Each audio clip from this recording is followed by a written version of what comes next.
ಇಂಥ ಈ ಹುಳ ಹಿಡಿದು ಹೋಗುವಂಥ ಈ ಮನುಷ್ಯನ ದೇಹನ ರಕ್ಷಣೆ ಮಾಡಬೇಕು ಅಂತ ದೇವರು ಬಯಸಿ ಈ ಭೂಮಿಯಲ್ಲಿ ದೇಹದಾರಿಯಾಗಿ ಬಂದು ಆ ದೇಹದಲ್ಲಿ ನನ್ನ ಪಾಪ ಶಾಪಗಳನ್ನೆಲ್ಲ ಹೊತ್ಕೊಂಡು ಶಿಲುಬೆಗೆ ಜಡಿದು ನನ್ನನ್ನು ಪ್ರೀತಿ ಮಾಡಿದಾರಲ್ವ, ಆ ಶರೀರನ ಮುರಿದು ಕೊಟ್ಟು ಆತನ ಶರೀರದ ರಕ್ತದ ಮರಣದ ಬೆಲೆ ನಾವು ಅರ್ಥ ಮಾಡ್ಕೊಳ್ಳದೆ ಹೋದರೆ ಅದೇ ಶಾಪಗ್ರಸ್ತ ಜೀವನ, ಬೇರೆ ಯಾವುದೂ ಅಲ್ಲ. ಆತನ ಶರೀರ ರಕ್ತದಲ್ಲಿ ನಾವು ಭಾಗವಹಿಸುವಾಗ, ಇದು ಯೇಸುವಿನ ಶರೀರ ರಕ್ತ ಅಂತ ಸ್ವೀಕಾರ ಮಾಡಲಿಕ್ಕೆ ಬರುವಾಗ ನಾವು ಎಷ್ಟು ಭಯಭಕ್ತಿಯಿಂದ ಬರ್ತೀವಿ, ಅದಕ್ಕೆ ಬೆಲೆ ಕೊಟ್ಟು ಬರ್ತಾ ಇದ್ದೀವ ಅಥವಾ ನಮಗೆ ನಾವೇ ಬೆಲೆ ಕೊಟ್ಕೊಂಡು ಬರ್ತಾ ಇದ್ದೀವ? ಈ ವಾಕ್ಯಗಳನ್ನು ನಾವು ಅನೇಕ ಸಾರಿ ಕೇಳಿಸ್ಕೊಂಡಿದ್ದೀವಿ, ಆದರೆ ಇದ್ರ ಬಗ್ಗೆ ನಾವು ಯೋಚನೆ ಮಾಡಿದ್ದೀವಿ ಎಲ್ಲೋ ಗೊತ್ತಿಲ್ಲ. ಇವತ್ತು ಕೇಳಿಸ್ಕೊಳ್ಳೋಣ. ಯೋಚನೆ ಮಾಡೋದು ಬಿಡೋದು ನಿಮಗೆ ಬಿಟ್ಟಿದ್ದು, ಹೇಳೋದು ನನಗೆ ಬಿಟ್ಟಿದ್ದು, ಯೋಚನೆ ಮಾಡೋದು ಬಿಡೋದು ನಮ್ಮೊಬ್ಬೊಬ್ಬರಿಗೂ ಬಿಟ್ಟಿದ್ದು. ಈ ವಾಕ್ಯಗಳನ್ನು ನಾವು ಖಂಡಿತವಾಗಲೂ ಯೋಚನೆ ಮಾಡಿ ಇದನ್ನು ಅರ್ಥ ಮಾಡಿಕೊಂಡು ನಾವು ಬದುಕಿದರೆ ನಮ್ಮ ಜೀವನ ತುಂಬ ಸಂತೋಷವಾಗಿ ಬದುಕ್ಬೋದು. ಇದ್ರ ಬಗ್ಗೆ ನಾವೇನು ಯೋಚನೆ ಮಾಡ್ದೇನೆ, ಇದನ್ನು ಅರ್ಥ ಮಾಡ್ಕೊಳ್ದೇನೆ ಸುಮ್ಮನೆ ಕೇಳಿಸ್ಕೊಂಡು ಮನೆಗೆ ಹೋದರೆ ಏನು ಕೂಡ ಪ್ರಯೋಜನ ಇಲ್ಲ. ಹೇಗಿದ್ದೀರೋ ಹಾಗೆ ಬದುಕ್ಬೋದು. ಅದು ನಿಮ್ಮ ಕೈಯಲ್ಲಿದೆ. ದೇವರು ನಮಗೆ ಏನು ಕೊಡ್ತಾರೆ ಗೊತ್ತಾ? ವಾಕ್ಯ ಕೊಡ್ತಾರೆ. ವಾಕ್ಯ ಅನ್ನೋದು ಆಧ್ಯಾತ್ಮಿಕವಾದ ಬೀಜ. ಈ ಬೀಜ ತಗೊಂಡೋಗಿ ನೀವು ನಿಮ್ಮ ಹೃದಯದಲ್ಲಿ ಬಿತ್ತನೆ ಮಾಡಿದ್ರೆ ಅಥವಾ ನಿಮ್ಮ ಹೃದಯದಲ್ಲಿ ಇದನ್ನು ಧ್ಯಾನ ಮಾಡಿದ್ರೆ, ನಿಮ್ಮ ಹೃದಯದಲ್ಲಿ ಇದನ್ನು ಇಟ್ಕೊಂಡ್ರೆ ಅದು ಒಳ್ಳೆಯ ಫಲ ಕೊಡುತ್ತೆ. ಅದನ್ನು ತೆಗೆದುಕೊಂಡು ಹೋಗಿ ನೀವು ಸುಮ್ಮನೆ ಇದ್ಬಿಟ್ರೆ ಅದು ಏನೂ ಫಲ ಕೊಡೋದಿಲ್ಲ. ಅದರಿಂದ ಕೇಳಿಸ್ಕೊಳ್ಳೋ ವಾಕ್ಯಗಳಿಗೆ ನಮ್ಮ ಹೃದಯವನ್ನು ಸರೆಂಡರ್ ಮಾಡಿಕೊಡೋಣ. ನಮ್ಮ ಹೃದಯದಲ್ಲಿ ಅದನ್ನು ಇಟ್ಕೊಂಡು ಧ್ಯಾನ ಮಾಡೋಣ. ಅದರ ಫಲವನ್ನು ನಾವು ಅನುಭವಿಸೋಣ. ಆಗ ನಮ್ಮ ಜೀವನದ ಮುಖಾಂತರ ದೇವರಿಗೆ ಮಹಿಮೆ ತರ್ಬೋದು. ಓಕೆ. ಉಪದೇಶಕ, ಪ್ರಸಂಗಿ ಅಂತ ಹೇಳ್ತೀವಿ. ಉಪದೇಶಕ, ಎಕ್ಲೇಸಿಯಾಸ್ಟಸ್ ಚಾಪ್ಟರ್ 1 ವರ್ಸ್ 3. ಉಪದೇಶಕನ ಪುಸ್ತಕ ಅಧ್ಯಾಯ 1 ವಾಕ್ಯ 3. ಈ ಲೋಕದಲ್ಲಿ ಮನುಷ್ಯನು ಮಾಡುವ ಅಥವಾ ಪಡುವ ಎಲ್ಲ ಪ್ರಯಾಸಗಳಿಂದ ಅವನಿಗೆ ದೊರಕುವ ಲಾಭವಾದರೂ ಏನು? What do people gain from all the toil at which they toil under the sun? ಮನುಷ್ಯನು ಅಥವಾ ನಾನು ಮತ್ತು ನೀವು ಈ ಪ್ರಪಂಚದಲ್ಲಿ ಪ್ರತಿದಿನ ಕಷ್ಟಪಡ್ತಾ ಇದ್ದೀವಿ. ಯಾಕೆ ಕಷ್ಟಪಡ್ತಾ ಇದ್ದೀವಿ ಅಂತ ಯಾವತ್ತಾದರೂ ಯೋಚನೆ ಮಾಡಿದ್ರಾ?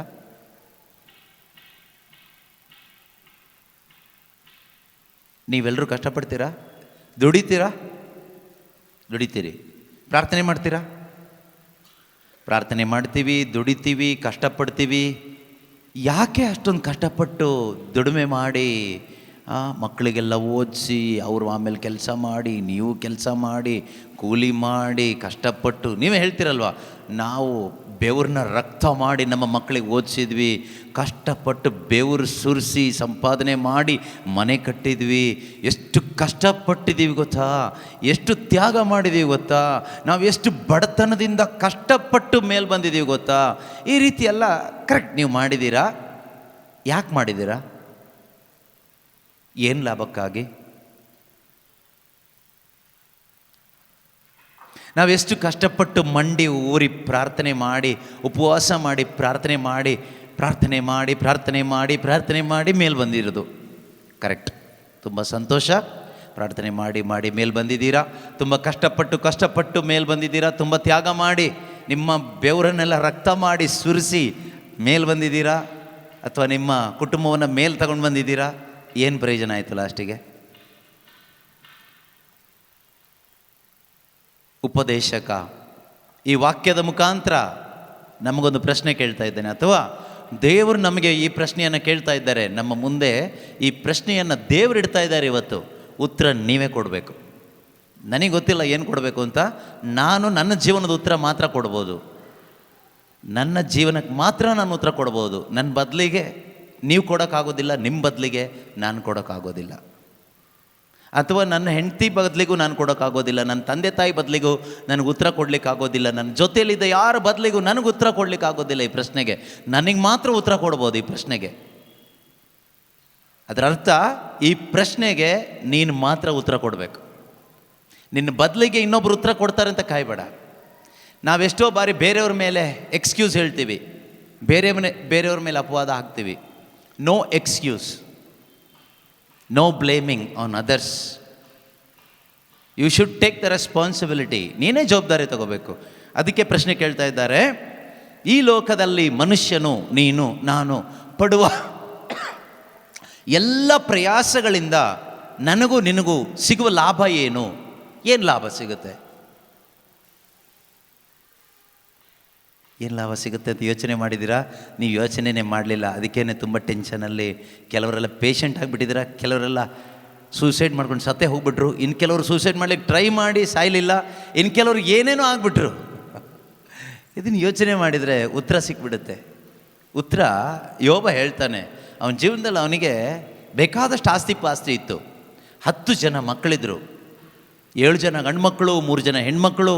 ಅಪಾರವಾದ ಆಸ್ತಿ, ಶ್ರೀಮಂತಿಕೆ ಎಲ್ಲ ಇತ್ತು. ಒಳ್ಳೆ ಆರೋಗ್ಯ ಇತ್ತು, ಒಳ್ಳೆ ಹೆಂಡತಿ ಇದ್ಲು, ಎಲ್ಲ ಇತ್ತು. ಆದರೆ ಅವನು ಎಲ್ಲ ಕಳ್ಕೊಂಡಾಗ ಅವನಿಗೆ ಒಂದು ವಿಷಯ ಅರ್ಥ ಆಯಿತು. ಏನು ಅರ್ಥ ಆಯಿತು ಅಂದರೆ, ಯೋಬನ ಗ್ರಂಥ ಅಧ್ಯಾಯ 1 ವಾಕ್ಯ 21ರಲ್ಲಿ ಯೋಬ ಒಂದು ಮಾತು ಹೇಳ್ತಾನೆ. ಏನು ಹೇಳ್ತಾನೆ ಗೊತ್ತಾ? ಏನು ಹೇಳ್ತಾನೆ ಅಂದರೆ, ನಾನು ಬರಬೇಕಾದ್ರೆ ಎಲ್ಲ ಹೊತ್ಕೊಂಡು ಬಂದೆ, ಆಸ್ತಿ ಪಾಸ್ತಿ, ಹೆಂಡತಿ, 10 ಮಕ್ಕಳು ಎಲ್ಲ ತಗೊಂಡು ಬಂದೆ ಅಂತ ಹೇಳ್ತಾನೆ ಅಲ್ವಾ? ಹಾಗೆ ಇದೆಯಾ? ಬರಿಗೈಯಲ್ಲಿ ಬಂದೆ ನಾನು ತಾಯಿಯ ಗರ್ಭದಿಂದ, ಬರಿಗೈಯಲ್ಲಿ ಹಿಂದಿರುಗುವೆ ನಾನು, ಬರಿಗೈಯಲ್ಲಿ ಹಿಂದಿರುಗುವೆ ನಾನು ಇಲ್ಲಿಂದ. ಸರ್ವೇಶ್ವರ ಕೊಟ್ಟ ಸರ್ವೇಶ್ವರ ತೆಗೆದುಕೊಂಡ, ಆತನ ನಾಮಕ್ಕೆ ಸ್ತುತಿ ಸ್ತೋತ್ರ. ಅಷ್ಟೇ. ಇಷ್ಟು ಅರ್ಥ ಮಾಡ್ಕೊಂಡು ಬಿಟ್ರೆ ನೀನು ಪಾಸ್ ಜೀವನದಲ್ಲಿ. ಇದು ನಿನಗೆ ಅರ್ಥ ಆಗಿಲ್ಲ ಅಂದರೆ ನೀನು ಫ್ಲಾಪ್ ಆಗೋದೆ, ಜೀವನನೇ ಹೋಯ್ತು. ಪಿಶಾಚಿ ಹೊತ್ಕೊಂಡು ಹೋಗ್ತಾನೆ ಲೈಫ್ನ. ಈ ಸತ್ಯದ ಅರಿವಿದೆಯಲ್ವ, ನಮಗೆ ತುಂಬ ಸ್ವಾತಂತ್ರ್ಯ ಕೊಡುತ್ತೆ. ನಮ್ಮ ಜೀವನನ ನಾವೇ ಹಾಳು ಮಾಡ್ಕೊಳ್ಳೋದು. ದೇವರು ಯಾರ ಜೀವನನೂ ಹಾಳು ಮಾಡಲ್ಲ. ಸೈತಾನಂಗೆ ಕೂಡ ಹಾಳು ಮಾಡೋ ಪವರ್ ಇಲ್ಲ. ಸೈತಾನ ಟೆಂಪ್ಟ್ ಮಾಡ್ತಾನೆ ಅಷ್ಟೇ. ಅವನು ನಮ್ಮನ್ನು ಪಾಪಕ್ಕೆ ಪ್ರಚೋದನೆ ಕೊಡ್ತಾನಷ್ಟೇ. ಮಾಡೋರು ನಾವೇ. ಸೈತಾನ ಏನು ಮಾಡೋದಿಲ್ಲ. ಸೈತಾನ ಪಾಪ ಮಾಡೋದಿಲ್ಲ, ಪಾಪ ಮಾಡೋರು ನಾವೇನೆ. ಅವನು ಪ್ರಚೋದನೆ ಕೊಡ್ತಾನಷ್ಟೇ. ಏದೇನು ತೋಟದಲ್ಲಿ ಏನು ಮಾಡ್ದ? ಹಣ್ಣು ನೋಡು ತಿನ್ನು ಅಂದ. ಕಿತ್ಕೊಂಡು ತಿಂದಿದ್ದು ಯಾರು? ಮನುಷ್ಯರೇ, ಆದ ಮತ್ತು ಹವಳೆ. ಅವನು ಹಣ್ಣು ಕಿತ್ತು ತಂದು ಕೊಟ್ಟೂ ಇಲ್ಲ.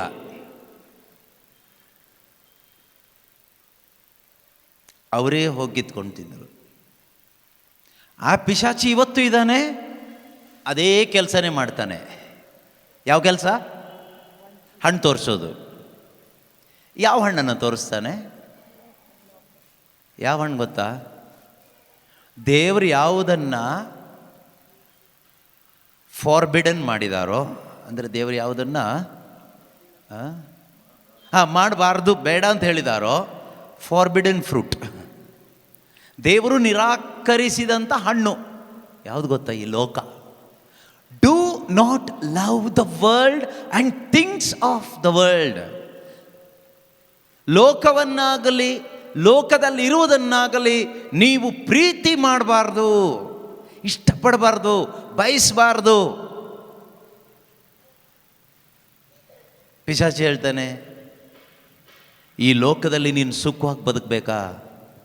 ಇದು ಮಾಡು, ಇದು ನೋಡು, ಇದು ತಿನ್ನು, ಇದು ಕುಡಿ, ದುಡಿ ದುಡಿ ದುಡಿ ದುಡಿ, ದೊಡ್ಡ ಸಂಪಾದನೆ ಮಾಡು, ಹೆಸರು ಸಂಪಾದನೆ ಮಾಡು, ಅಧಿಕಾರ ಸಂಪಾದನೆ ಮಾಡು, ಸ್ಥಾನಮಾನ ಸಂಪಾದನೆ ಮಾಡು, ಮರ್ಯಾದೆ ಸಂಪಾದನೆ ಮಾಡು, ಎಲ್ಲ ಸಂಪಾದನೆ ಮಾಡು. ಲಾಸ್ಟಿಗೆ ಬರಿಗೈಯಲ್ಲಿ ಹೋಗೋದು ಗೊತ್ತಾಗೋದೇ ಇಲ್ಲ ನಮಗೆ. ಸಂಪಾದನೆ ಮಾಡಿ, ಎಲ್ಲ ಸಂಪಾದನೆ ಮಾಡಿ ಪರವಾಗಿಲ್ಲ, ಆದರೆ ಲಾಸ್ಟಿಗೆ ಹೊತ್ಕೊಂಡು ಹೋಗ್ಲಿಕ್ಕೆ ಆಗಬೇಕು ಹೋಗುವಾಗ. ನಮ್ಮ ಲೈಫಿಗೆ ವ್ಯಾಲಿಡಿಟಿನೇ ಇಲ್ಲ, ಆಯಿತಾ? ಅಟ್ಲೀಸ್ಟ್ ಏನಾದರೂ ಒಂದು ವ್ಯಾಲಿಡಿಟಿ ದೇವ್ರು ಕೊಟ್ಟರೆ, ನೀನು ಬದುಕ್ತೀಯಪ್ಪ, ಈಗ ಗ್ಲೆನ್ ಇದ್ದಾನೆ, ಗ್ಲೆನ್ ನೀನು ಬದುಕ್ತೀಯಪ್ಪ, ನಿನಗೆ 98 ವರ್ಷ ಆಯಿಸ್ಕೊಡ್ತೀನಿ ಅಂತ ಹೇಳಿದರೆ ಓಕೆ, 98 ವರ್ಷ ತನಕ ಟೈಮ್ ಇದೆ, ಅಲ್ಲಿವರೆಗೆ ಏನೇನು ಬೇಕು ಮಾಡಿಬಿಡ್ಬೋದು ಅಂತ ಓಕೆ. ನಿಮ್ಮ ಲೈಫಿಗೆ ದೇವರು ಈ ಪ್ರಪಂಚದಲ್ಲಿ ವ್ಯಾಲಿಡಿಟಿನೇ ಕೊಟ್ಟಿಲ್ಲ. ಬೈಬಲ್ ಪ್ರಕಾರ ನೋಡುವಾಗ ನಾನು ಕಳೆದ ದಿವಸ ಹೇಳ್ತಾ ಇದ್ನಲ್ವಾ, ಗಾಳಿ ಥರ, ಹೊಗೆ ಥರ, ನೀರಿನ ಮೇಲಿನ ಗುಳ್ಳೆ ಥರ, ಅದಕ್ಕೇನು ವ್ಯಾಲಿಡಿಟಿ ಇದೆ? ಹಿಂಗೆ ಬಂತು, ಹಿಂಗೆ ಹೋಯ್ತು ಅಷ್ಟೇ. ಇಷ್ಟು ಕ್ಷಣಿಕವಾದ ಅಲ್ಪ ಜೀವನಕ್ಕೋಸ್ಕರ ನಾವು ಇಷ್ಟೆಲ್ಲ ಒದ್ದಾಡಿ ಇಷ್ಟೆಲ್ಲ ಮಂಡಿ ಕಾಲೂರಿ ಪ್ರಾರ್ಥನೆ ಅಂತೆ, ಉಪವಾಸ ಪ್ರಾರ್ಥನೆ ಅಂತೆ, ಬೆಳಿಗ್ಗೆ ಬೇಗ ಹೇಳ್ಬೇಕಂತೆ, ಎದ್ದ ಮೇಲೆ ಅದು ಮಾಡಬೇಕಂತೆ, ಇದು ಮಾಡಬೇಕಂತೆ. ಹೋಗಬೇಕು ತಲೆ ಒಳಗಡೆ, ನನ್ನ ತಲೆ ಒಳಗಡೆ ಈ ಸತ್ಯ ಹೋಗಬೇಕು. ಬರಿ ಕೈಯಲ್ಲಿ ಬಂದೆ ನಾನು, ಹೇಳಿ ನೋಡೋಣ. ಬರಿಗೈಯಲ್ಲಿ ಬಂದೆ ನಾನು, ತಾಯಿಯ ಗರ್ಭದಿಂದ ಬರಿಗೈಯಲ್ಲಿ ಹೋಗುವೆ ಇಲ್ಲಿಂದ. ಹಲ್ಲೆಲೂಯ. ಏನು ತಗೊಂಡು ಬಂದ್ರಿ? ಸಂಸಾರ ಸಮೇತ ಬಂದ್ರ? ಫ್ಯಾಮಿಲಿ ಆಗಿ ಬಂದ್ರ? ಇಲ್ಲ. ಎಷ್ಟು ಜನ ಬಂದ್ರಿ ಬರಬೇಕಾದ್ರೆ? ಒಬ್ಬರೇ ಬಂದ್ರಿ, ಒಂಟಿಯಾಗೆ ಬಂದ್ರಿ. ಏನೆಲ್ಲ ತಗೊಂಡು ಬಂದ್ರಿ? ಮೊಬೈಲ್ ಫೋನ್ ಎಲ್ಲ ತಗೊಂಡು ಬಂದ್ರಾ? ಇಲ್ಲ. ಜಮೀನು ಪತ್ರ ಎಲ್ಲ ತಗೊಂಡು ಬಂದಿದ್ರಾ? ಇಲ್ಲ. ಪ್ಯಾಂಟ್ ಶರ್ಟ್ ಹಾಕೊಂಡು ಬಂದ್ರೆ ಹೋಗಲಿ? ಅದೂ ತಂದಿಲ್ಲ. ಆದರೆ ನಮಗೆ ಇವತ್ತು ಬದುಕಬೇಕಾದ್ರೆ ಒಳ್ಳೆ ಪ್ಯಾಂಟ್ ಬೇಕು, ಒಳ್ಳೆ ಶರ್ಟ್ ಬೇಕು, ಚೂಡಿದಾರ್ ಬೇಕು, ಸ್ಯಾರಿ ಬೇಕು, ಮದುವೆಗೆ ಒಂದು ಸ್ಯಾರಿ, ಫಂಕ್ಷನ್ಗೊಂದು ಸ್ಯಾರಿ ಅಲ್ವಾ, ಸತ್ತಾಗ ಒಂದು ಸ್ಯಾರಿ, ಹುಟ್ಟಿದಾಗ ಆ ಫಂಕ್ಷನ್ಗೊಂದು ಸ್ಯಾರಿ, ಸತ್ತವ್ರ ಫಂಕ್ಷನ್ಗೆ ಒಂದು ಥರ ಕಲರು, ಏನೇನೆಲ್ಲ ಕಲರ್ಗಳಪ್ಪ. ಈ ಸ್ಯಾರಿ ಕಲರ್ ಹೋಗಲಿ, ಕ್ಯಾಂಡ್ಲ್ಗಳು ಕಲರ್ ಆಗಿಬಿಟ್ಟಿದೆ ಈಗ. ಕೆಲವೊಂದು ಕಡೆ ಕಲರ್ ಕ್ಯಾಂಡ್ಲ್ ಕೊಡ್ತಾರೆ, ಅದನ್ನು ಅಂಟಿಸಿ ಪ್ರಾರ್ಥನೆ ಮಾಡಬೇಕಂತೆ. ಸೋಮವಾರ ಒಂದು ಕಲರ್, ಮಂಗಳವಾರ ಒಂದು ಕಲರ್, ಬುಧವಾರ ಒಂದು ಕಲರ್, ಶುಕ್ರವಾರ ಒಂದು ಕಲರ್, ಮುಂಜಾನೆ ಒಂದು ಕಲರ್, ರಾತ್ರಿ ಒಂದು ಕಲರ್, ಈ ರೀತಿ ಕಲರ್ ಕ್ಯಾಂಡ್ಲ್ ಅಂಟಿಸಿ ಪ್ರಾರ್ಥನೆ ಮಾಡುವಂಥ ಹುಚ್ಚುತನ ಕೂಡ ಈಗ ಬಂದುಬಿಟ್ಟಿದೆ ಪ್ರಪಂಚದಲ್ಲಿ. ಕಲರ್ ಬಟ್ಟೆ. ಸತ್ತಾಗ ಕ್ಯಾಂಡ್ ಹಿಡ್ಕೊಂಡು, ಹುಟ್ಟಿದಾಗ ಕ್ಯಾಂಡ್ ಹಿಡ್ಕೊಂಡು ಬಂದಿದ್ರೆ ಯಾರಾದರೂ ಅಂದ್ರ? ಕ್ಯಾಂಡ್ಲು ಇಲ್ಲ, ಮೈಕೂ ಇಲ್ಲ, ಫೋನೂ ಇಲ್ಲ, ಮನೆಯೂ ಇಲ್ಲ, ಸೈಟೂ ಇಲ್ಲ, ಸೈಟ್ದು ಪತ್ರನೂ ಇಲ್ಲ. ಎಷ್ಟು ಜನ ಒಡವೆ ಹಾಕ್ಕೊಂಡು ಬಂದ್ರಿ ಬರಬೇಕಾದ್ರೆ? ತಾಯಿಯ ಗರ್ಭದಿಂದ ಬರಬೇಕಾದ್ರೆ ಒಡವೆ ಸಮೇತ ಎಷ್ಟು ಜನ ಬಂದ್ರಿ? ಕೈ ಎತ್ತಿ ನೋಡೋಣ. ಹೋಗಬೇಕಾದ್ರೆ ಎಷ್ಟು ಜನಕ್ಕೆ ಒಡವೆ ಎಲ್ಲ ಹಾಕಿ ಕಳಿಸ್ತಾರೆ? ಎಲ್ಲ ಕಿತ್ಕೊಂಡೇ ಕಳಿಸ್ತಾರೆ. ಬರೀ ಕೈಯಲ್ಲಿ ಬಂದ್ರಿ, ಬರೀ ಕೈಯಲ್ಲೇ ಹೋಗ್ತೀರಿ. ಇದು ನಮ್ಗೆ ಅರ್ಥ ಆಗ್ತಾ ಇದೆಯಾ? ಅರ್ಥ ಆಗ್ತಿದೆಯಾ? ಏನು ಅರ್ಥ ಆಗ್ತಾ ಇದೆಯೋ? ಇದು ಅರ್ಥ ಆದರೆ ನೀವು ನೆಮ್ಮದಿಯಾಗಿ ಬದುಕ್ತೀರಿ. ಇದು ಅರ್ಥ ಆಗದೆ ಇದ್ದರೆ ಟೆನ್ಷನ್ ಹಿಡ್ಕೊಂಡು ಬದುಕ್ತೀರಿ. ಅದು ನಿಮ್ಮ ಕೈಯಲ್ಲಿದೆ, ಅದು ನನ್ನ ಕೈಯಲ್ಲಿಲ್ಲ. ಹೇಳೋದಷ್ಟೇ ಈಗ ನನ್ನ ಕೆಲಸ, ಕೇಳೋದು ನನಗೂ ನಿಮಗೂ ಎಲ್ರಿಗೂ ಬಿಟ್ಟಿರೋ ಕೆಲಸ. ನಿಜವಾಗ್ಲೂ ದೇವರ ವಾಕ್ಯಕ್ಕೆ ನಾವು ಕಿವಿ ಕೊಟ್ಟು, ಯೇಸುಸ್ವಾಮಿ ಹೇಳ್ತಾರಲ್ವ, ಮತ್ತಾಯನ ಶುಭ ಸಂದೇಶ 7ನೇ ಅಧ್ಯಾಯ 24ನೇ ವಾಕ್ಯದಲ್ಲಿ ಹೇಳ್ತಾರೆ, 24-25 ಏನಂತ ಹೇಳ್ತಾರೆ? Matthew chapter 7 verse 24-25.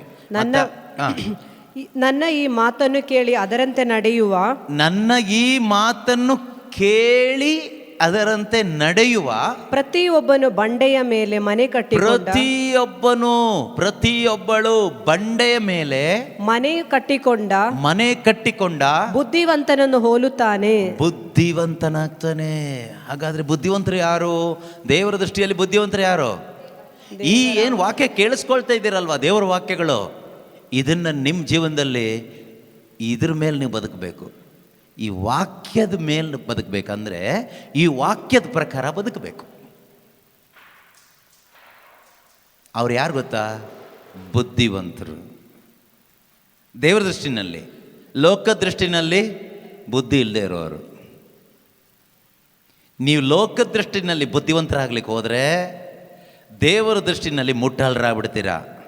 ಮರಳಿನ ಮೇಲೆ ಮನೆ ಕಟ್ಟಿಕೊಂಡ ಮುಟ್ಟಾಳನ ಥರ ಜೀವನ ಆಗುತ್ತೆ. ಅದು ಏನಾಯಿತು? ಗಾಳಿ ಬೀಸಿ ಅಪ್ಪಳಿಸಾಗ ಉದುರು ಬಿದ್ದೋಯ್ತು. ಎಷ್ಟೋ ಜನರ ಜೀವನ ಹಾಗೆ ಆಗ್ಬಿಟ್ಟಿದೆ. ಕಾರಣ ಏನು? ಕಾರಣ ಅವ್ರು ಇವ್ರ ಮಾತು ಕಟ್ಕೊಂಡು ಬದುಕ್ತೀವಿ. ಅವ್ರು ಹಂಗೆ ಹೇಳಿದ್ರು ಹಂಗೆ ಮಾಡ್ತೀವಿ. ಇವರು ಹೀಗೆ ಹೇಳಿದ್ರು ಇದನ್ನು ಮಾಡ್ತೀವಿ. ಇನ್ಯಾರೋ ಇನ್ನೊಂದು ಹೇಳಿದರೆ ಅದನ್ನು ಮಾಡ್ತೀವಿ. ಮತ್ತು ನಮ್ಮ ಸ್ವಂತ ಬುದ್ಧಿ ಇದೆಯಲ್ವಾ, ಆ ಬುದ್ಧಿ ಏನು ಹೇಳುತ್ತೋ ಅದನ್ನೂ ಮಾಡ್ತೀವಿ. ಆದರೆ ಬೈಬಲ್ ಏನು ಹೇಳುತ್ತೆ, ದೇವರೇನು ಹೇಳ್ತಾರೆ? ಅವ್ರು ಹೇಳಿದ್ದು ಕೇಳಬೇಡ, ಇವ್ರು ಹೇಳಿದ್ದು ಕೇಳಬೇಡ, ಯಾರು ಹೇಳಿದ್ದು ಕೇಳಬೇಡ, ನಿನ್ನ ಸ್ವಂತ ಬುದ್ಧಿ ಹೇಳೋದು ಕೇಳಬೇಡ, ದೇವರು ಹೇಳೋದನ್ನು ಕೇಳು. ಯಾರು ಹೇಳೋದನ್ನು ಕೇಳಬೇಕಂತೆ? ದೇವರು ಏನು ಹೇಳ್ತಾರೋ ಕೇಳು. ಯಾಕೆ ಅಂದರೆ ನಮ್ಮ ಸೃಷ್ಟಿಕರ್ತ ದೇವರು. ದೇವರು ಯಾರು? ಸೃಷ್ಟಿಕರ್ತ ದೇವರು. ದೇವರು ನಮ್ಮ ಸೃಷ್ಟಿಕರ್ತ. ಗಾಡ್ ಈಸ್ ಮೈ ಕ್ರಿಯೇಟರ್, ಅಥವಾ ಗಾಡ್ ಈಸ್ ಮೈ ಮ್ಯಾನುಫ್ಯಾಕ್ಚರರ್. ನನ್ನನ್ನು ಮ್ಯಾನುಫ್ಯಾಕ್ಚರ್ ಮಾಡಿದ್ದು, ನನ್ನನ್ನು ತಯಾರು ಮಾಡಿದ್ದು, ನಾನಾಗಿರುವ ಈ ಯಂತ್ರವನ್ನು, ಈ ಮಿಷನ್ನ ತಯಾರು ಮಾಡಿದ್ದು, ಮ್ಯಾನುಫ್ಯಾಕ್ಚರ್ ಮಾಡಿದ್ದು ಗಾಡ್, ದೇವರು. ಇದು ಹೇಗೆ ಫಂಕ್ಷನ್ ಆಗಬೇಕು ಅಂತ ಆರ್ಡರ್ ಮಾಡಿಟ್ಟಿರೋದು ದೇವರು. ಹೇಗೆ ಬದುಕಬೇಕು, ಹೇಗೆ ಬದುಕಬಾರ್ದು, ಹೇಗೆ ನೋಡಬೇಕು, ಹೇಗೆ ನೋಡಬಾರ್ದು, ಹೇಗೆ ಮಾತಾಡಬೇಕು ಅಥವಾ ನಾಲಿಗೆಯನ್ನು, ಬಾಯನ್ನು ಹೇಗೆ ಉಪಯೋಗಿಸ್ಬೇಕು, ಹೇಗೆ ಉಪಯೋಗಿಸಬಾರ್ದು, ಪ್ರಾರ್ಥನೆ ಹೇಗೆ ಮಾಡಬೇಕು, ಹೇಗೆ ಮಾಡಬಾರ್ದು, ಆರಾಧನೆ ಹೇಗೆ ಮಾಡಬೇಕು, ಯಾವ ರೀತಿಯಲ್ಲಿ ಆರಾಧನೆ ಮಾಡಬಾರ್ದು, ಎಲ್ಲ ಇದೆ ಬೈಬಲಲ್ಲಿ. ಪ್ರತಿಯೊಂದು ಇದೆ. ಇಷ್ಟ ಬಂದಾಗೆ ಪ್ರಾರ್ಥನೆ ಮಾಡಲಿಕ್ಕೆ ದೇವರು ಪರ್ಮಿಷನ್ ಕೊಟ್ಟಿಲ್ಲ. ಇಷ್ಟ ಬಂದಾಗೆ ಆರಾಧನೆ ಮಾಡಲಿಕ್ಕೆ ಪರ್ಮಿಷನ್ ಕೊಟ್ಟಿಲ್ಲ. ಇಷ್ಟ ಬಂದ ಹಾಗೆ ನನ್ನ ಬಾಯಿ, ನನ್ನ ನಾಲ್ಗೆ, ನನ್ನ ಕಣ್ಣು ನಾನು ಇಷ್ಟ ಬಂದಂಗೆ ಉಪಯೋಗಿಸ್ತೀನಿ. No, you are not permitted for it. ಅದಕ್ಕೆ ಪರ್ಮಿಷನ್ ಇಲ್ಲ. ನೀನು ಉಪಯೋಗಿಸ್ಬೋದು, ಆದರೆ ಮುಟ್ಟಾಳ ಆಗ್ಬಿಡ್ತೀಯ ಲಾಸ್ಟಿಗೆ. ನನ್ನ ದೇಹ ನಾನು ಹೇಗಾದರೂ ಉಪಯೋಗಿಸ್ಕೊಳ್ತೀನಿ. ದೇಹ ನಿಂದಲ್ಲ, ನೀನು ಮ್ಯಾನುಫ್ಯಾಕ್ಚರ್ ಮಾಡಿಲ್ಲ ದೇಹವನ್ನು.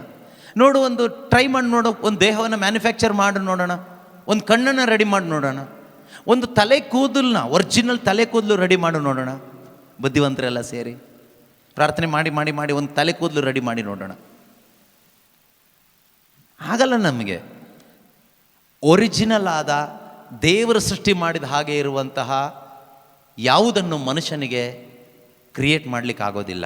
ಕಾಪಿ ಮಾಡ್ಬೋದು ಬೇಕಾದರೆ, ಒರಿಜಿನಾಲಿಟಿ ಬರಲ್ಲ. ಜನ್ಮ ಕೊಟ್ಟ ಅಪ್ಪ ಅಮ್ಮನಿಗೂ ಆಗಲ್ಲ, ಅಜ್ಜ ತಾತಂಗೂ ಆಗಲ್ಲ. ನಮ್ಮ ಮ್ಯಾನುಫ್ಯಾಕ್ಚರರ್ ಅವ್ರು ಯಾರೂ ಅಲ್ಲ. ಎಲ್ಲ ಮನುಷ್ಯನಿಗೂ ಸೃಷ್ಟಿಕರ್ತ ದೇವರು ಒಬ್ಬರೇನೆ. ಅವ್ರಿಗೆ ಗೊತ್ತು ನಾನು ಹೇಗೆ ಫಂಕ್ಷನ್ ಮಾಡಬೇಕು ಅಂತ.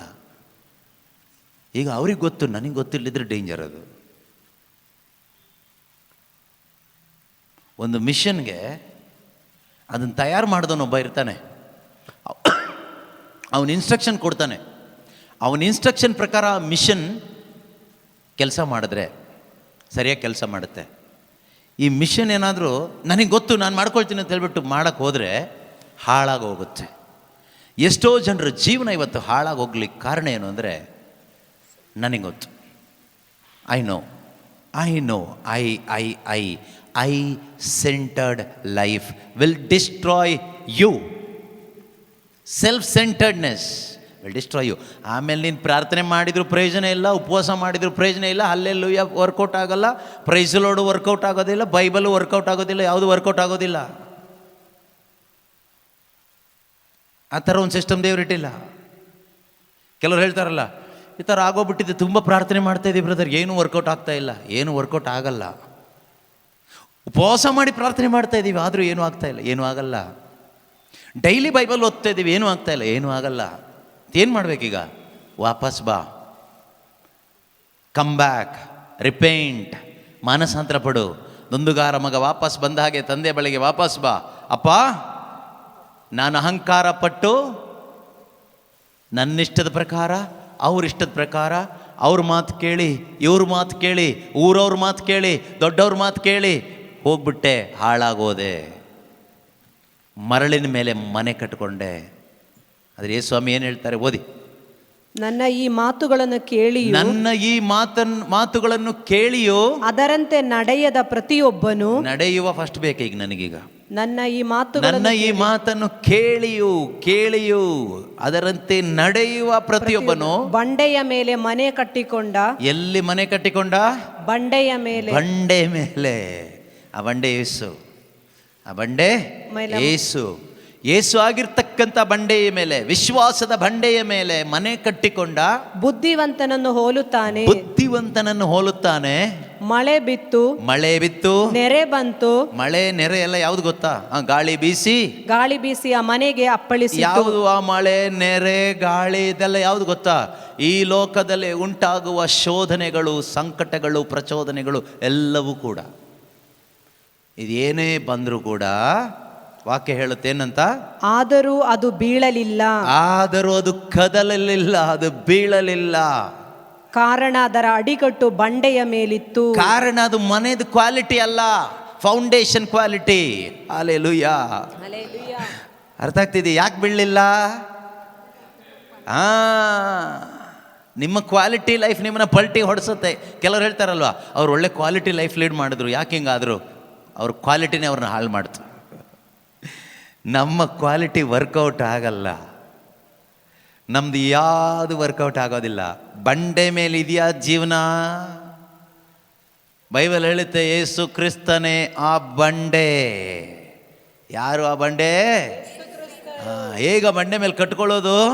ವಿಶ್ವಾಸ. ಏನು ವಿಶ್ವಾಸ? ನನ್ನ ಈ ಮಾತನ್ನು ಕೇಳಿ ಅದರಂತೆ ನಡೆಯುವುದೇ ವಿಶ್ವಾಸ. ಇವತ್ತು ನಮಗೆ ದೇವರು ಹೇಳ್ತಾ ಇರ್ತಕ್ಕಂಥ ಈ ದಿನದ ಮನ್ನಾ, ಈ ದಿನದ ಆಹಾರ ಏನು ಗೊತ್ತಾ? ಇದೇನೆ. ಯಾವುದು? What do people gain from all the toil at which they toil under the ಸನ್.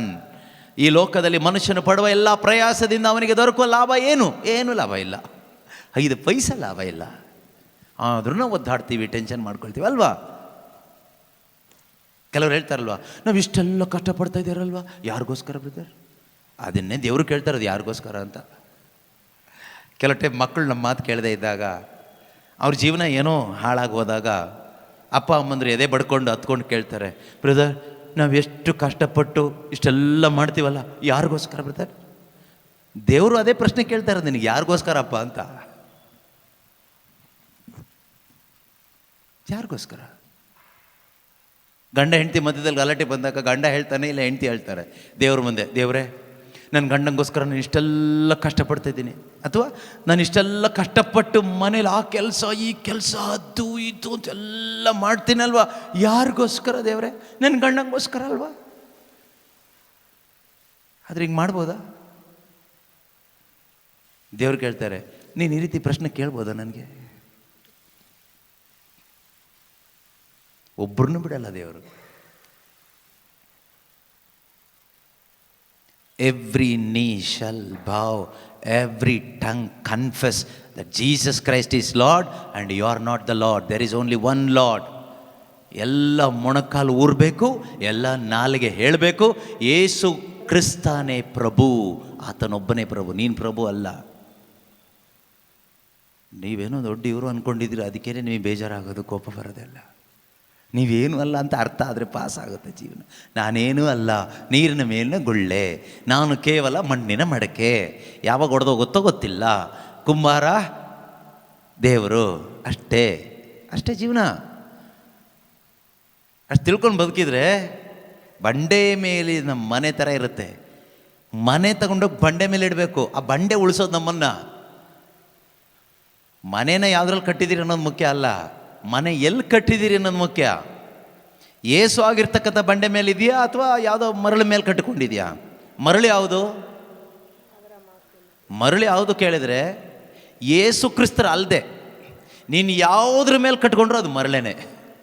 ನಿನ್ನ ಜೀವನನ ಒಬ್ಬ ಕ್ರೈಸ್ತನಾಗಿ ಅಥವಾ ಒಬ್ಬ ವಿಶ್ವಾಸಿಯಾಗಿ, ಒಬ್ಬ ದೇವರ ಮಗನಾಗಿ, ದೇವರ ಮಗಳಾಗಿ ನಿನ್ನ ವಿಶ್ವಾಸದ ಜೀವನವನ್ನು, ಕ್ರೈಸ್ತ ಜೀವನವನ್ನು ಯೇಸು ಕ್ರಿಸ್ತನ ಮೇಲಲ್ಲದೆ, ಅವರ ವಾಕ್ಯದ ಮೇಲಲ್ಲದೆ, ಅಥವಾ ಈ ರೀತಿ ಹೇಳೋದು ಬೆಸ್ಟ್ ಅನಿಸುತ್ತೆ, ಯೇಸುವಿನ ಮೇಲೆ ಮಾತ್ರ ಅಲ್ಲದೆ, ಯೇಸುವಿನ ವಾಕ್ಯದ ಮೇಲೆ ಮಾತ್ರ ಅಲ್ಲದೆ, ಆತನಲ್ಲಿಟ್ಟ ವಿಶ್ವಾಸದಿಂದ ಮಾತ್ರ ಅಲ್ಲದೆ, ಅದಕ್ಕೇನಾದರೂ ಪ್ಲಸ್ ಮಾಡೋದು ಮೈನಸ್ ಮಾಡೋದು ಮಾಡಿದ್ರೆ ಅದೇ ಮರಳು. ಮರಳಿನ ಮೇಲೆ ಕಟ್ಟದವನ ಪರಿಸ್ಥಿತಿ ಗೋಳಾಟವೋ ಗೋಳಾಟ. ಒದ್ದಾಟವೋ ಒದ್ದಾಟ. ದೇವರು ಮನುಷ್ಯನಿಗೆ ಸಮಾಧಾನಕರವಾದ ಜೀವನವನ್ನು ಅನುಗ್ರಹಿಸಿದ್ದಾರೆ. ಅದು ಎಲ್ಲಿ ಕೇಳಿದರೆ ಬಂಡೆ ಮೇಲೆ, ಇನ್ ಕ್ರೈಸ್ಟ್, ಅಪಾನ್ ಕ್ರೈಸ್ಟ್. ಯೇಸು ಕ್ರಿಸ್ತನೆಂಬ ಆ ಬಂಡೆಯ ಮೇಲೆ ನಿನ್ನ ಜೀವನ ಇದ್ದರೆ ಸಹೋದರ ಸಹೋದರಿ, ನಿನ್ನ ಜೀವನ ಅಲುಗಾಡಲ್ಲ, ಶೇಕ್ ಆಗಲ್ಲ. ಇವತ್ತು ನಮ್ಮ ಜೀವನ ಆ ಬಂಡೆ ಮೇಲಿದೆಯಾ ಅಥವಾ ಮರಳಿನ ಮೇಲಿದೆಯಾ? ನಮ್ಮದೇ ಆದ ಆಲೋಚನೆಗಳು, ನಮ್ಮ ಬುದ್ಧಿವಂತಿಕೆ, ಇದ್ರ ಮೇಲೆ ನಾವು ಬದುಕಲಿಕ್ಕೆ ಹೋದರೆ ನಮ್ಮ ಜೀವನ ಉದುರು ಹೋಗುತ್ತೆ. ಎಲ್ಲಿ ಉದುರು ಹೋಗುತ್ತೋ ಗೊತ್ತಿಲ್ಲ.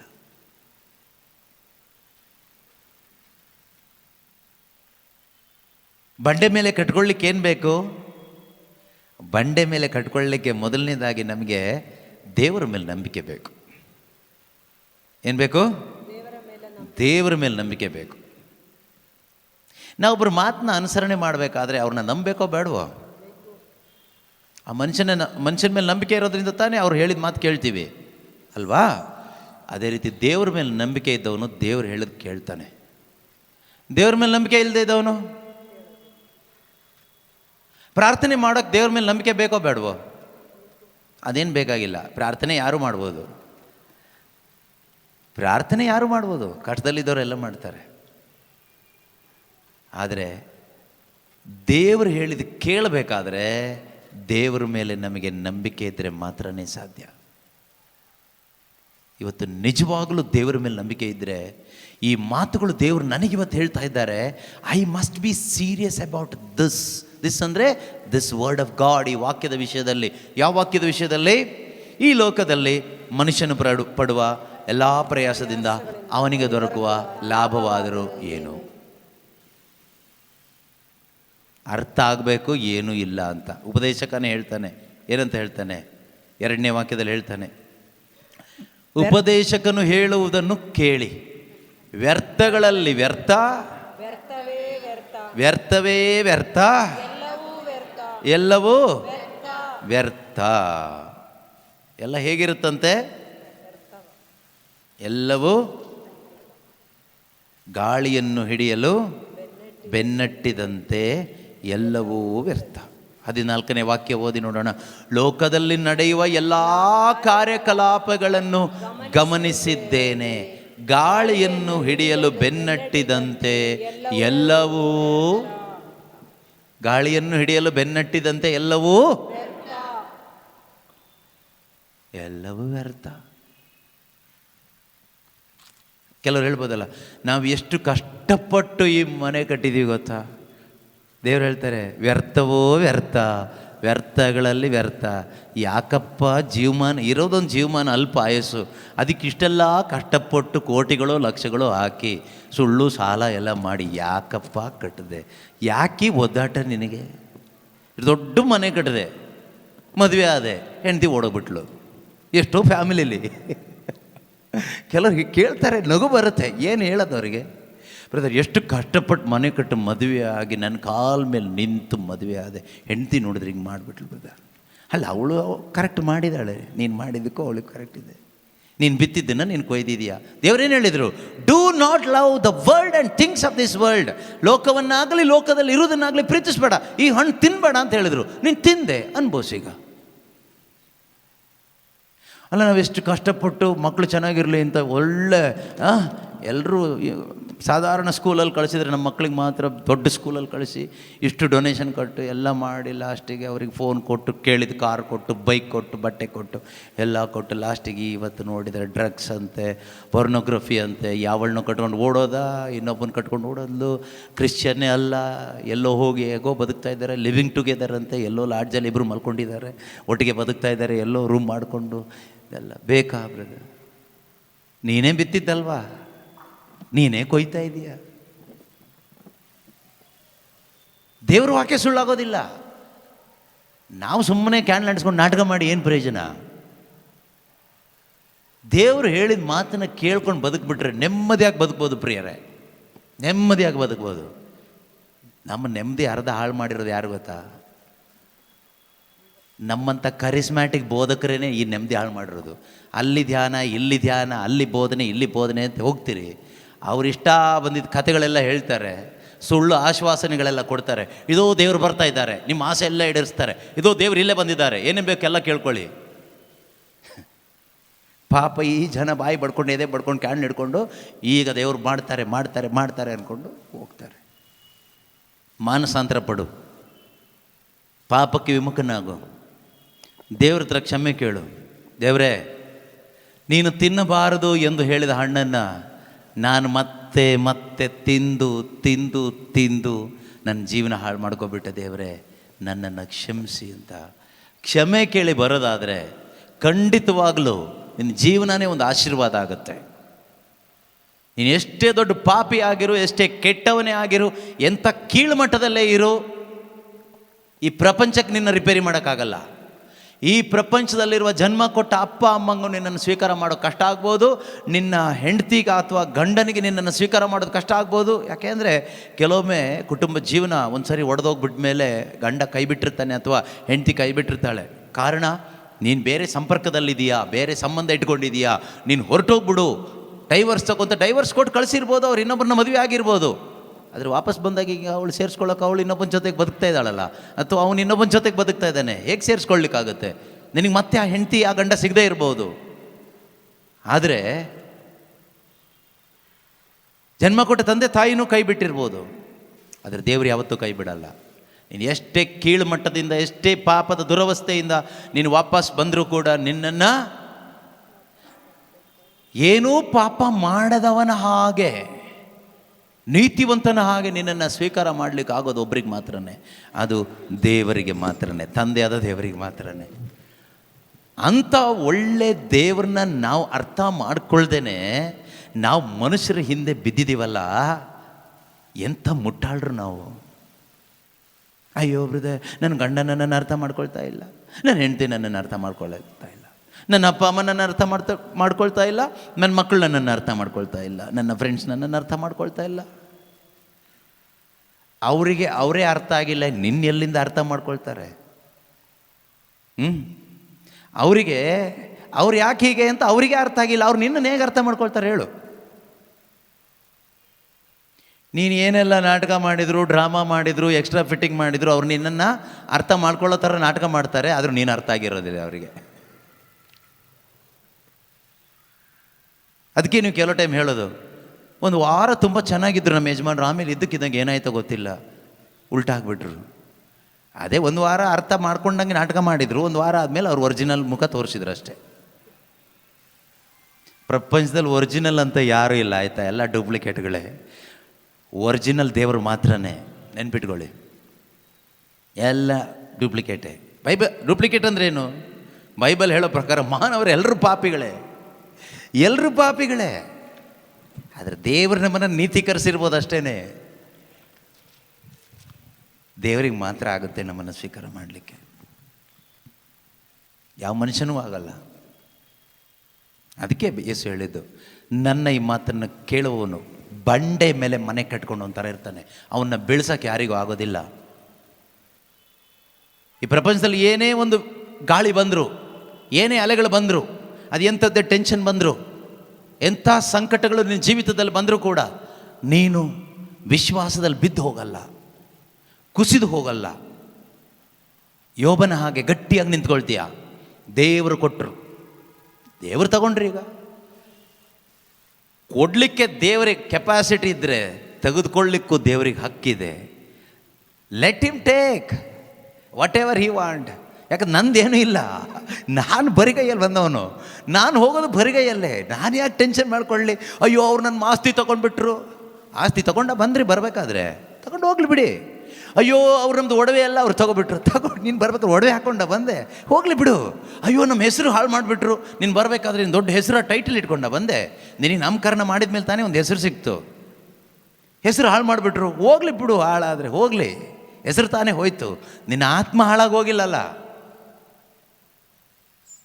ಏನೆಲ್ಲ ಬೈಕೊಳ್ತೀವಿ ಅಲ್ವಾ? What A foolish people we are. ಎಂಥ ಮೂರ್ಖತನದ ಜೀವನ. ಗಾಳಿಯನ್ನು ಹಿಡಿಯಲು ಬೆನ್ನಟ್ಟಿ ಓಡುವ ಒಬ್ಬ ಮುಟ್ಟಾಳನ ಹಾಗೆ ನಾವು ನಾಳೆ ಚೆನ್ನಾಗಾಗ್ತೀವಿ, ಈಗ ಆಗ್ಬಿಡುತ್ತೆ, ಎಲ್ಲ ಚೆನ್ನಾಗಾಗ್ಬಿಡುತ್ತೆ, ಎಲ್ಲ ಚೆನ್ನಾಗಾಗ್ಬಿಡುತ್ತೆ. ಓಡಿ ಓಡಿ ಓಡಿ 80 ವಯಸ್ಸಾಗುತ್ತೆ ಲಾಸ್ಟಿಗೆ. ಆದರೆ ಉಳಿದ್ರೆ ಅಲ್ಲಿ ತನಕ. ಅದ್ರ ಮಧ್ಯದಲ್ಲಿ ಆಕ್ಸಿಡೆಂಟ್ ಆಗಿನೋ ಅಥವಾ ಬೇರೆ ಏನೋ ಆಗಿದನೋ ಸತ್ತೋಗ್ಬಿಟ್ರೆ ಅದು ಹೋಯ್ತು, ಓಟದ ಮಧ್ಯದಲ್ಲೇ ಹೋಯ್ತು, ಮಣ್ಣಾಗಿ ಮುಚ್ಚಿಬಿಡ್ತಾರೆ. ನನ್ನ ತಲೆಗಿದು ಹೋಗ್ತಾ ಇಲ್ವೇ? ನಾವು ಈ ಭಾರ ಎಲ್ಲ ಹೊತ್ಕೊಂಡು ಓಡ್ತಾ ಇದ್ವಿ ಈ ಪ್ರಪಂಚದಲ್ಲಿ, ಮೂಟೆಗಳು. ನಿಮ್ಮನ್ನು ನೋಡಿದರೆ ನೀವು ಒಬ್ಬೊಬ್ಬರು ಸುಮಾರು ಮೂಟೆ ಹೊತ್ಕೊಂಡು ಕೂತ್ಕೊಂಡಿದ್ದೀರ. ಒಂದೆರಡು ಮೂಟೆ ಅಲ್ಲ, ಸುಮಾರು ಮೂಟೆಗಳು.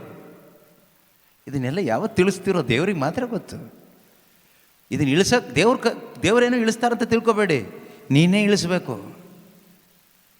ನೀನು ತಗೊಳ್ಳಪ್ಪ ಅಂತ ಕೊಟ್ಟರೆ ಅವ್ರು ತಗೊಳ್ತಾರೆ.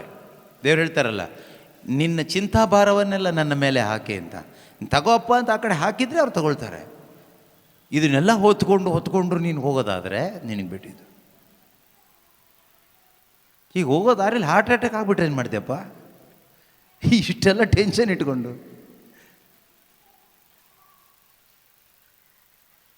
ನಿಮ್ಮನ್ನು ನೋಡಿದ್ರೆ ಅಯ್ಯೋ ಪಾಪ ಅನಿಸುತ್ತೆ. ಇಷ್ಟು ಒಳ್ಳೆ ದೇವರಿದ್ದಾರೆ, ಯೇಸು ಕ್ರಿಸ್ತರು ನಮ್ಮ ದೇವರು ಅಂತ ಬಾಯಲ್ಲೆಲ್ಲ ಹೇಳ್ಕೊಳ್ತೀವಿ, ಅಂದರೆ ಹೃದಯದಲ್ಲಿದ್ದಾರೋ ಎಲ್ಲೋ ಗೊತ್ತಿಲ್ಲ. ಯೇಸು ಸರ್ವಶಕ್ತರು, ಒಳ್ಳೆಯವರು, ನಿತ್ಯ ಜೀವ ಕೊಡಲಿಕ್ಕಾಗಿ ಬಂದವರು, ನನಗಾಗಿ ಬಂದವರು, ನನ್ನ ಬದಲಿಗೆ ಶಿಲ್ಬೆ ಮೇಲೆ ಸತ್ತಿದ್ದಾರೆ, ಈಗ ನಾನು ಅವರಿಗೋಸ್ಕರ ಬದುಕಬೇಕು. ಇದೆಲ್ಲ ನಾವು ಡೈಲಾಗ್ ಹೇಳ್ತೀವಿ, ಆದರೆ ಎಲ್ಲಿ ಬದುಕ್ತಾ ಇದ್ದೀವೋ ಗೊತ್ತಾಗ್ತಾ ಇಲ್ಲ. ಬದುಕ್ತಾ ಇದ್ದೀರಾ? ನೀವು ಬಾಯಲ್ಲಿ ಹೇಳ್ಬೋದು ಬದುಕ್ತಾ ಇದ್ದೀವಿ ಅಂತ. ಹೇಗೆ ಕೇಳಿದ್ರೆ ಚರ್ಚಿಗೆ ಬರ್ತೀವಿ, ಕ್ಯಾಂಡಲ್ ನಡೆಸ್ತೀವಿ, ನೆಕ್ಸ್ಟ್ ಕ್ರಿಸ್ಮಸ್ ಮಾಡ್ತೀವಿ, ಅದೆಲ್ಲ ಅಲ್ವಾ? ಅದು ಯಾರು ಮಾಡ್ಬೋದು. ಈ ಮೂಟೆ ಎಲ್ಲ ಹೊತ್ಕೊಂಡು ಮಾಡಬೇಕಾ ಇದೆಲ್ಲ? 50 kgದು 100 kgದೆಲ್ಲ ಮೂಟೆಗಳು ಹೊತ್ಕೊಂಡು.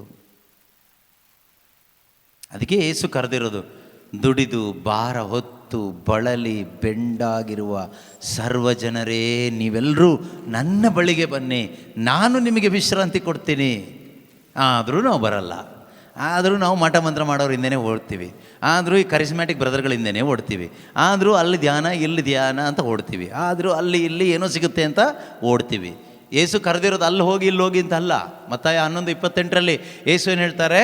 ದುಡಿದು ಭಾರ ಹೊತ್ತು ಬಳಲಿ ಬೆಂಡಾಗಿರುವ ಸರ್ವ ಜನರೇ ನೀವೆಲ್ಲರೂ ನನ್ನ ಬಳಿಗೆ ಬನ್ನಿರಿ. ನೀವೆಲ್ಲರೂ ಅಲ್ಲಿ ಹೋಗಿ ಅಂತ ಹೇಳಿದಾರಾ? ಯೇಸುವಿನ ಬಳಿಗೆ. ಇಲ್ಲಿ ಹೋಗಿ ಅಂತ ಹೇಳಿದಾರಾ? ಇಲ್ಲ. ಎಲ್ಲಿ ಬನ್ನಿ ಅಂತ ಕರೆದಿದ್ದಾರೆ ಯೇಸು? ಯೇಸುವಿನ ಬಳಿಗೆ ಬನ್ನಿ, ಯೇಸು ಕ್ರಿಸ್ತನ ಬಳಿಗೆ ಬನ್ನಿ. ಹೇಗೆ ಬರೋದು ಅವ್ರ ಹತ್ರ? ಪಶ್ಚಾತ್ತಾಪದ ಹೃದಯದಿಂದ. ಬೇರೆ ದಾರಿ ಇಲ್ಲ ಬರಲಿಕ್ಕೆ. ಸ್ವಾಮಿ ನಾನು ಪಾಪಿ, lord I am A Sinner, have mercy on me. ಯೇಸುವೆ ನಾನು ಪಾಪಿ, ನಾನು ಪಾಪ ಮಾಡಿದ್ದೇನೆ, ನಿನಗೆ ವಿರುದ್ಧವಾಗೇ ಬದುಕ್ಬಿಟ್ಟೆ, ನನ್ನ ಇಚ್ಛೆ ಪ್ರಕಾರ ಹೋದೆ, ಯಾರ್ಯಾರ್ದೋ ಮಾತು ಕೇಳಿ ಬದುಕದೆ, ಮೂಟೆಗಳನ್ನ ಹೊತ್ಕೊಂಡು ಬದುಕದೆ, ಏನೇನೋ ಮಾಡಬೇಕು ಆಗಬೇಕು ಅಂತ ಈ ಪ್ರಪಂಚದಲ್ಲಿ ನಾನು ಒದ್ದಾಡಿ ಹೋದೆ, ನನ್ನನ್ನು ಕ್ಷಮಿಸಿ ಸ್ವಾಮಿ ಅಂತ ನೀನೊಂದು ಮಾನಸಾಂತರದ ಹೃದಯದಿಂದ ಬರ್ತೀಯಲ್ವಾ? ಅದೇ ಬರೋದು ಅಂದರೆ. ಅದಲ್ಲದೆ ಕ್ಯಾಂಡಲ್ ಹಿಡ್ಕೊಂಡು ಹಿಂಗೆ ನಡ್ಕೊಂಡು ಬರೋದಲ್ಲ, ಅಥವಾ ಬೈಬಲ್ ಹಿಡ್ಕೊಂಡು ಶಿಲ್ಬೆ ಹಿಡ್ಕೊಂಡು ನಡ್ಕೊಂಡು ಬರೋದಲ್ಲ. ಮುಂದಕ್ಕೆ ಈ ಪಶ್ಚಾತ್ತಾಪದ ಹೃದಯ. When you are turning away from your sin and turning towards God, that is how you are coming to Christ. ಯಾಕೆ ಅಂದರೆ ಯೇಸು ಸ್ವಾಮಿ ಬಂದಿದ್ದು ನೀತಿವಂತರನ್ನ ಹುಡುಕೊಂಡಲ್ಲ, ಅನೀತಿವಂತರನ್ನ, ಪಾಪಿಗಳನ್ನು ಹುಡುಕಿಕೊಂಡು. ಅಂದರೆ ಒಳ್ಳೆಯವ್ರನ್ನ ಹುಡ್ಕೊಂಡವ್ರು ಬಂದಿಲ್ಲ. ನಾವು ಪರವಾಗಿಲ್ಲ, ನಾವು ಒಳ್ಳೆಯವರು, ನಿನ್ನನ್ನು ಹುಡ್ಕೊಂಡು ಯೇಸು ಬಂದೇ ಇಲ್ಲ. ನಮ್ಮೆಲ್ಲರ ಒಳಗಡೆನೂ ಏನಿದೆ ಗೊತ್ತಾ? ಒಳ್ಳೆತನ ಅನ್ನೋದೊಂದಿದೆ. ಆ ಒಳ್ಳೆತನನ ನಿನ್ನನ್ನು ದೇವರಿಂದ ದೂರ ಮಾಡಿರೋದು. ನಾನಿಷ್ಟು ಒಳ್ಳೆ ಗಂಡ, ನನ್ನ ಹೆಂಡ್ತಿ ಹಿಂಗೆ ಮಾಡ್ಬೋದಾ? ನಾನು ಇಷ್ಟು ಒಳ್ಳೆ ಹೆಂಡ್ತಿ, ನನ್ನ ಗಂಡ ಹೇಗೆ ಮಾಡ್ಬೋದಾ? ನನ್ನಂಥ ಒಂದು ಹೆಂಡ್ತಿ ಇವನಿಗೆ ಸಿಗ್ತಾರಾ? ನನ್ನಂಥ ಒಂದು ಗಂಡ ಇವನಿಗೆ ಸಿಗ್ತಾರಾ? ಕೆಲವು ಟೈಮ್ ಅಪ್ಪ ಅಮ್ಮ ಮಕ್ಕಳಿಗೆ ಹೇಳೋದು ಕೇಳಿದ್ದೀನಿ, ನೀವು ಹೇಳಿದಿರಲ್ಲೋ ನನಗೆ ಗೊತ್ತಿಲ್ಲ, ನೀನು 100 ಜನ್ಮ ಆದರೂ ನಮ್ಮ ಥರ ಅಪ್ಪ ಅಮ್ಮ ನಿಂಗೆ ಸಿಗಲ್ಲ. ನಿಮ್ಮ ಅಪ್ಪ ಅಮ್ಮ ಹೇಳ್ದೆ ಇದ್ರೆ ನಿಮ್ಮ ಅಜ್ಜ ಅಜ್ಜಿ ಹೇಳಿರ್ಬೋದು, ಪಕ್ಕದ ಮನೆಯವ್ರು ಹೇಳಿರ್ಬೋದು. ನಿಮ್ಮ ಥರ ಅಪ್ಪ ಅಮ್ಮನ ಸಿಗಬೇಕಾದ್ರೆ ನೀನು ಅಷ್ಟು ಪುಣ್ಯ ಮಾಡಿರಬೇಕು. ಒಳ್ಳೆತನ.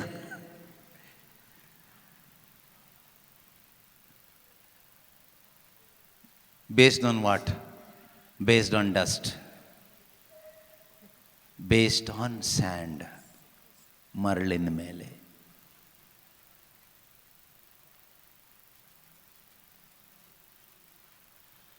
ಯಾವತ್ತಾದರೂ ಈ ರೀತಿ ಯೋಚನೆ ಮಾಡಿದಿರಾ? ಈ ರೀತಿ ಒಂದು ದೇವರು ಸಿಗಬೇಕಾದ್ರೆ ನಾನೆಂಥ ಭಾಗ್ಯವಂತನು. ಈ ರೀತಿ ಒಂದು ರಕ್ಷಕ ನನಗೆ ಸಿಕ್ಕಿರಬೇಕಾದ್ರೆ ನಾನೆಂಥ ಭಾಗ್ಯವಂತನು. ನನ್ನ ದೊಡ್ಡ ಸೌಭಾಗ್ಯ ಇದು. ನಾವು ಯೋಚನೆ ಮಾಡಿರ್ತೀವಿ, ಇಂಥ ಗಂಡ ಸಿಕ್ಕಿದ್ದು ನನ್ನ ಸೌಭಾಗ್ಯ, ಇಂಥ ಹೆಂಡತಿ ಸಿಕ್ಕಿದ್ದು ನನ್ನ ಸೌಭಾಗ್ಯ, ಇಂಥ ತಂದೆ ತಾಯಿ ಸಿಕ್ಕಿದ್ದು ನನ್ನ ಸೌಭಾಗ್ಯ, ಇಷ್ಟು ಒಳ್ಳೆ ಮಕ್ಕಳು ಸಿಕ್ಕಿದ್ದು ನನ್ನ ಸೌಭಾಗ್ಯ ಅಂದ್ಕೊಳ್ಳಿ, ಪರವಾಗಿಲ್ಲ. ಇಷ್ಟು ಒಳ್ಳೆ ಮನೆ ಸಿಕ್ಕಿದ್ದು ನನ್ನ ಸೌಭಾಗ್ಯ. ನಮಗೇನು ಯೋಗ್ಯತೆ ಇತ್ತು ಗೊತ್ತು ಬ್ರದರ್, ನೀವು ನೋಡಿದ್ರಲ್ಲ ನಾವು ಹೇಗಿದ್ವಿ ಅಂತ. ಹೌದೌದು, ಭಿಕ್ಷೆ ಬೇಡ್ತಾ ಇದ್ರಿ. ಈಗ ಅರಮನೆ ಒಳಗಡೆ ಇದ್ದೀರಿ, ಯಾರಿಗೂ ಭಿಕ್ಷೆಗೆ ಹಾಕಲ್ಲ, ಎಲ್ಲ ನುಂಗ್ತಾ ಇದ್ದೀರಾ. ತುಂಬ ಚೆನ್ನಾಗಿ ದೇವರು ನೋಡಿ ನಾವು ಹೇಗಿದ್ದವ್ರನ್ನ ಹೇಗಿಟ್ಟಿದ್ದಾರೆ ದೇವರು. ಎಲ್ಲ ಸೌಭಾಗ್ಯ ಅಲ್ವಾ? ಸೌಭಾಗ್ಯ. ಎಲ್ಲಿ ಕಟ್ತಾ ಇದೆಯಪ್ಪ ಮನೆನ? ಯಾವ್ದ್ರ ಮೇಲೆ? ಮರಳಿನ ಮೇಲೆ ಉದುರು ಹೋಗ್ತೀಯಾ? ನೋ ನೋ ನೋ ನೋ, ನಿನ್ನ ಒಳ್ಳೆತನ ಅಲ್ಲ. ಬೈಬಲ್ ಏನು ಹೇಳುತ್ತೆ? ನಿನ್ನೆದು ಮೊನ್ನೆದು ರೀಡಿಂಗಲ್ಲಿ ಒಂದು ವಾಕ್ಯ ಇದೆಯಲ್ವಾ? ನಿನ್ನೆದು ಮೊನ್ನೆದು ರೀಡಿಂಗ್ ಅಲ್ಲ, ಯೆರೆಮೀಯ 9:23 ಒಂದು ವಾಕ್ಯ ಇದೆಯಲ್ಲ, ಏನಂತ ಇದೆ? ಯೆರೆಮೀಯ ಪ್ರವಾದಿಯ ಪುಸ್ತಕ 9ನೇ ಅಧ್ಯಾಯ, ಜೆರೆಮಯ ಚಾಪ್ಟರ್ 9:23. ಸರ್ವೇಶ್ವರ ಸ್ವಾಮಿ ಜ್ಞಾನಿ ತನ್ನ ಜ್ಞಾನಕ್ಕಾಗಿ, ದೇವರು ಹೇಳೋದನ್ನ ಕೇಳಿಸ್ಕೊಳ್ಳಿ. ಜ್ಞಾನಿ ತನ್ನ ಜ್ಞಾನಕ್ಕಾಗಿ, ಪರಾಕ್ರಮಿ ತನ್ನ ಪರಾಕ್ರಮಕ್ಕಾಗಿ, ಐಶ್ವರ್ಯವಂತ ತನ್ನ ಐಶ್ವರ್ಯಕ್ಕಾಗಿ ಹೆಚ್ಚಳ ಪಡದಿರಲಿ.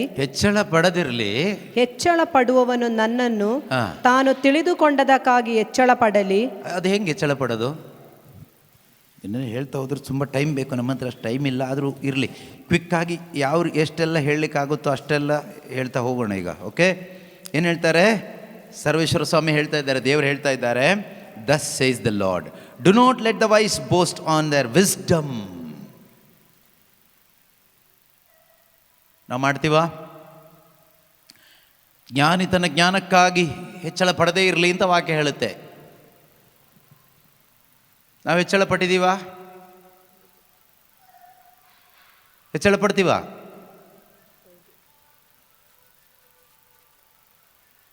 ಕೆಲವ್ರದ್ದು ವೆಡ್ಡಿಂಗ್ ಕಾರ್ಡಲ್ಲಿ ಹೆಸರೆಲ್ಲ ಹಾಕಬೇಕಾದ್ರೆ ಹೆಸರಿನ ಹಿಂದೇನೋ ಮುಂದೇನೋ ಕೆಳಗೇನೋ ಹಾಕಿರ್ತಾರಲ್ಲ, ಏನಂತ? ಯಾವುದೋ ಒಂದು ಡಿಗ್ರಿ ಮಾಡಿರ್ತಾರೆ, ಮಾಸ್ಟರ್ ಡಿಗ್ರಿನೋ ಇನ್ಯಾವುದೊಂದು ಡಿಗ್ರಿ ಮಾಡಿರ್ತಾರೆ. ಆದ ಡಿಗ್ರಿಗಳೇ ಹಾಕ್ಕೊಂಡು, ಅದು ಇಂಡಿಯಾದಲ್ಲಿ ಮಾಡಿದರೆ ಹಾಕಲ್ಲ, USA, ಕ್ಯಾನಡಾ, ಆಸ್ಟ್ರೇಲಿಯಾ ಅಂತೆಲ್ಲ ಹಾಕಿರ್ತಾರೆ. ನೀವು ನೋಡಿದ್ದೀರಾ? ಅಲ್ಲ, ಮದುವೆ ಆಗೋದು ಡಿಗ್ರಿನ ಅಥವಾ ಹುಡುಗ ಹುಡುಗಿನ? ಏನು ಮುಟ್ಟಾಳ್ರಲ್ವ, ಈ ಕಾಮನ್ ಸೆನ್ಸ್ ಕೊಡ್ತಾ ಬ್ರೈನ್ ವರ್ಕ್ ಆಗೋಲ್ಲ ಅಂತ ಇವರಿಗೆಲ್ಲ. ಆಮೇಲೆ ಲಾಸ್ಟಿಗೆ ಹೇಳೋದೇನು ಗೊತ್ತಾ? ಬ್ರದರ್, US ಡಿಗ್ರಿ ಮಾಡಿದ ಹುಡುಗ ಅಂತ ನಮ್ಮ ಹುಡುಗಿನ ಕೊಟ್ವಿ ಬ್ರದರ್, ಈ ರೀತಿ ಆಗ್ಬಿಡ್ತು. ನೀನು ಡಿಗ್ರಿಗೆ ಮದುವೆ ಮಾಡಿಸಿದ್ಯಾ, ಹುಡುಗಂಗೆ ಮದುವೆ ಮಾಡಿಸಿದ್ಯಾ? ಹುಡುಗ ಹುಡುಗಿ ಮದುವೆ ಆಗಬೇಕು, ಡಿಗ್ರಿ ಅಲ್ಲ.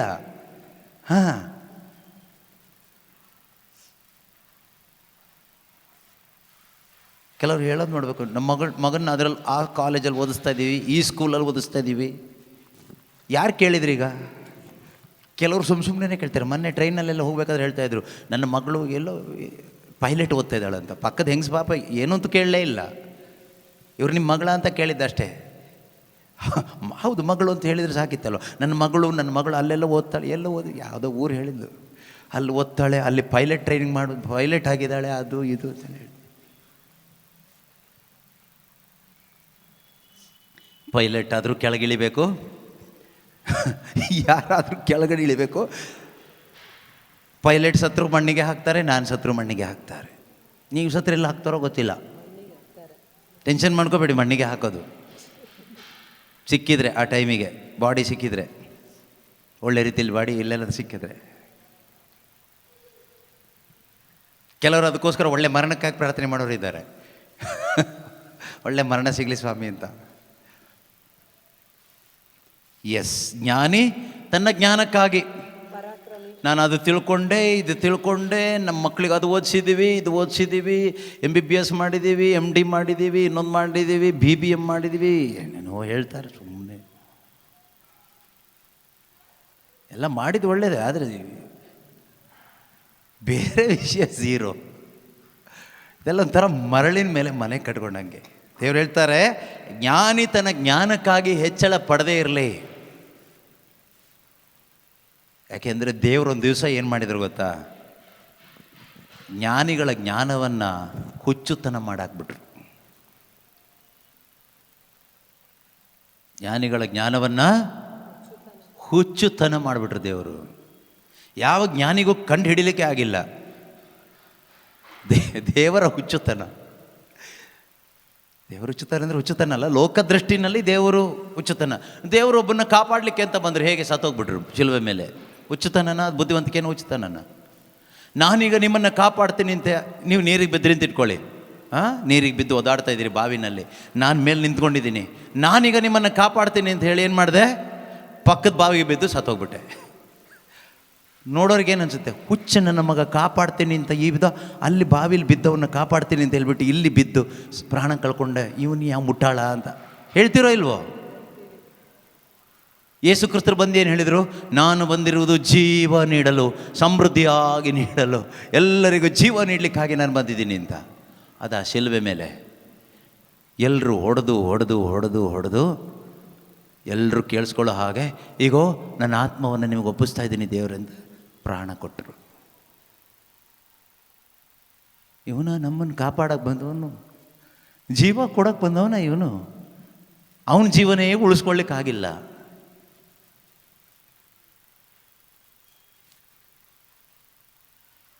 ಅವ್ರು ಹೆಂಗೆ ಕಾಪಾಡ್ತಾರೆ?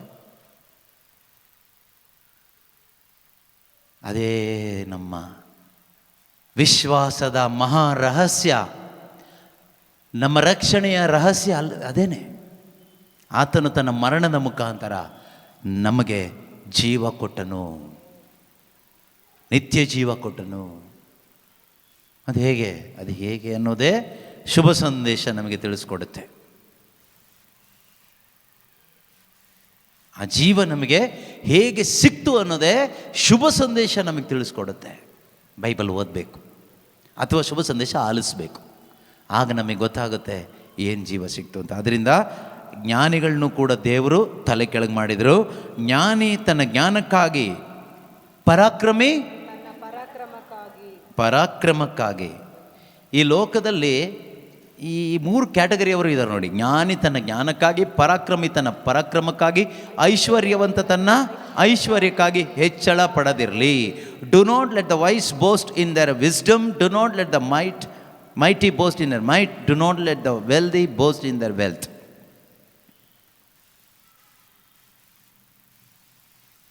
ಜ್ಞಾನ, ಅಧಿಕಾರ ಅಥವಾ ಬಲ, ಹಣ. ಈ ಪ್ರಪಂಚದಲ್ಲಿ ಬದುಕಬೇಕಾದ್ರೆ ಇದು 3 ಇದ್ರೇ ಅಂತ ಎಲ್ಲ ಬುದ್ಧಿವಂತರಿಗೂ ಗೊತ್ತು. ಅದಕ್ಕೆ ಅಲ್ವೇ ನಾವು ಕಷ್ಟಪಟ್ಟು ಮಕ್ಕಳಿಗೆ ಓದಿಸೋದು. ಜ್ಞಾನ, ಲೋಕದ ಜ್ಞಾನ ಒಂದು. ಈ ಜ್ಞಾನದ ಹಿಂದೆ ಎಷ್ಟೋ ಜನ ಬಿದ್ದಿದ್ದಾರೆ ಇವತ್ತು. Which is least important in the sight of God. ರಕ್ಷಣೆಗೆ ಅದು ಏನೂ ಕೆಲಸಕ್ಕೆ ಬರೋದಿಲ್ಲ. ಪಾಪಕ್ಕೆ ವಿಮುಖನಾಗಿ ದೇವ್ರ ಕಡೆಗೆ ತಿರುಗಲಿಕ್ಕೆ ಆ ಜ್ಞಾನ ಏನೂ ಕೆಲಸಕ್ಕೆ ಬರೋದಿಲ್ಲ. ನಿನ್ನನ್ನು ನೀನು ಪ್ರೀತಿಸಿಕೊಳ್ಳುವಂತೆ ನಿನ್ನ ನೆರೆಯವನನ್ನು ಪ್ರೀತಿಸು. ನೀನು ಓದಿರುವ ಜ್ಞಾನ ಯಾವ ಕೆಲಸಕ್ಕೂ ಬರೋದಿಲ್ಲ. ನಿನ್ನ ದೇಹ ದೇವಾಲಯ ಪರಿಶುದ್ಧವಾದದ್ದು. ನೀನು ಓದಿರುವ ಡಿಗ್ರಿ, ಡಾಕ್ಟರೇಟ್ ಇದು ಯಾವುದು ಕೆಲಸಕ್ಕೆ ಬರೋದಿಲ್ಲ ಈ ವಿಷಯದಲ್ಲಿ. ದೇವರು ಅದರಿಂದನೇ ಹೇಳ್ತಾರೆ, ಜ್ಞಾನಿ ತನ್ನ ಜ್ಞಾನಕ್ಕಾಗಿ ಹೆಚ್ಚಳ ಪಡದೇ ಇರಲಿ. ಒಂದು ಜ್ಞಾನದ ವಿಷಯದಲ್ಲಿ ಈ ಪ್ರಪಂಚ ಇವತ್ತು ಎಷ್ಟು ಒದ್ದಾಡ್ತಾ ಇರ್ತೀವಿ. ಓದಿಸಿ ಸ್ವರ್ಗಕ್ಕೆ ಹೋಗೋ ಥರ ಓದಿಸಿ. ಓಕೆ, ಇನ್ನೊಂದು ಪರಾಕ್ರಮಿ, ಬಲ. ಎಷ್ಟು ಜನ ಅಲ್ವಾ ಎಲ್ಲರೂ ಈ ಒಂದು ಅಧಿಕಾರಕ್ಕೋಸ್ಕರ ಎಷ್ಟೋ ಜನ ಹೋರಾಟ ಮಾಡ್ತಾರೆ. ಎಷ್ಟೋ ಕೊಲೆಗಳನ್ನ ಮಾಡ್ತೀವಿ. ಈ ಕೆಲವು ರೌಡಿಗಳು ಕೊಲೆ ಮಾಡೋದು ಯಾಕೆ? ಅವರಿಗೊಂದು ಅಧಿಕಾರ, ಅವರಿಗೊಂದು ಬಲ. ಅವ್ರು ನೋಡಿದ್ರೆ ಜನಕ್ಕೊಂದು ಹೆದರಿಕೆ ಇರುತ್ತೆ. ಎಲ್ಲ ಬಲ ಪ್ರಯೋಗ ಮಾಡೋರೆ. ರಾಜಕಾರಣಿಗಳು ಅವರು ಒಂಥರ ಬಲ ಪ್ರಯೋಗ ಮಾಡೋರೆ. ಧಾರ್ಮಿಕ ಮುಖಂಡರುಗಳು ಅವ್ರು ಇನ್ನೂ ಬಲ ಪ್ರಯೋಗ ಮಾಡ್ತಾರೆ. ಎಷ್ಟೋ ಕಡೆ ಧಾರ್ಮಿಕ ಮುಖಂಡರುಗಳು ನೀವು ನೋಡ್ಬೋದು, ಜನರನ್ನು ಗುಲಾಮತನದಲ್ಲಿಟ್ಟಿರ್ತಾರೆ. ಅವ್ರು ಹೇಳಿದ್ದೇ ಕೇಳಬೇಕಿಲ್ಲ ಅಂದರೆ ಅಷ್ಟೇ, ಮುಗೀತು ಕತೆ, ಔಟ್. ಅಧಿಕಾರ ಬಲ, ಶಾರೀರಿಕ ಬಲ ಇದೇ ಇವತ್ತು ಪ್ರಪಂಚದಲ್ಲೇ. Political power, religious power, physical power, mental power, that power, this power, ಇದರದೆಲ್ಲ ಸೋರ್ಸ್ ಬಂದ್ಬಿಟ್ಟು ಈವಿಲ್ ಪವರ್.